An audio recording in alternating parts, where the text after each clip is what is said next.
আর একটু চটজলদি রেডি হয়ে গেলাম। কোথায় যাচ্ছি বলো তো আজকে রেডি হয়ে? আজ হচ্ছে আমার ননদের আইবুড়ো ভাত।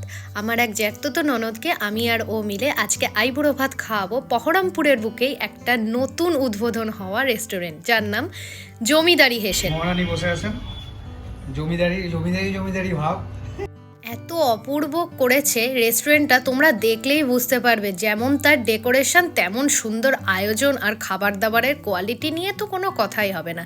এই যে কেকটার আর হচ্ছে এই চকলেটসগুলো, এইগুলো আমরা নিয়ে এসেছি।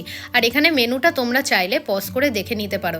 এই সংক্রান্ত কিন্তু চ্যানেলে একটা বড় ভিডিও আসতে চলেছে, তো সেখানে কিন্তু সমস্ত কিছুর ডিটেলস থাকবে, অ্যাড্রেস থেকে শুরু করে খাবারের সমস্ত রকমের আইটেমের। এইভাবে ডেকোরেশন, এত সুন্দর ডেকোরেশন করে, খুবই সুন্দর, ভীষণ ভালো। প্রত্যেকটা খাবার কোয়ালিটি ভীষণ সুন্দর। আগামী 22শে জানুয়ারি পূজার বিয়ে, ওর বিয়ের ভিডিও দেখতে চ্যানেলে নজর রাখো কিন্তু।